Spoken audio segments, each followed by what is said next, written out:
Père, bonjour. Bonjour. Vous étiez au petit déjeuner ce matin avec le président Hollande. Qu'a-t-il dit aux agriculteurs? Le président de la République a répété au moins 3 fois que l'agriculture est une très grande chance pour la France. Je ne vous cache pas qu'entendre ceci dit et répéter, ça nous fait du bien. Il a aussi dit il faut arrêter de penser que nous produisons trop, que nous produisons mal. Tout ceci, ce sont des discours du passé, ce sont des discours dépassés. Aujourd'hui, en termes d'emploi, l'agriculture apporte beaucoup, 14% des emplois français. L'agriculture est source de solutions pour le changement climatique. Suite au colloque d'hier, on est capable de produire plus, de répondre à l'enjeu alimentaire et de régler l'équation climatique également. Et l'agriculture sera dans les débats de la COP 21. Il a aussi beaucoup insisté sur l'innovation.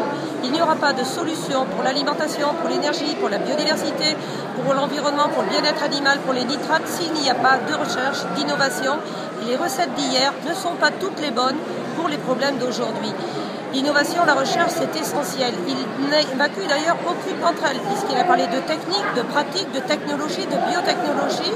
On sent qu'il se démarque un peu même par rapport à ce qu'on a l'habitude d'entendre du ministre de l'Agriculture. Il va plus loin, il veut sortir un peu d'une certaine sclérose et d'une approche un peu triste et passéiste contre un certain nombre de personnes aujourd'hui. Donc nous, ce discours nous va bien. Il a enfin dit qu'il fallait arrêter toute surtransposition des directives européennes et qu'il se donnait 2 ans pour réaligner tous les textes français sur le niveau européen. Il y a du boulot, parce qu'il y a eu beaucoup de surtranspositions par ce gouvernement, par les gouvernements précédents, et nous allons produire tous les dossiers de surtransposition en matière de réglementation sanitaire, environnementale et différentes normes, et essayer de lever ces normes qui sont vraiment des freins à la compétitivité. L'agriculture fournissait 12 milliards d'euros dans la balance commerciale, elle peut le refaire. Nous avons régressé à 9, ça ne nous plaît pas.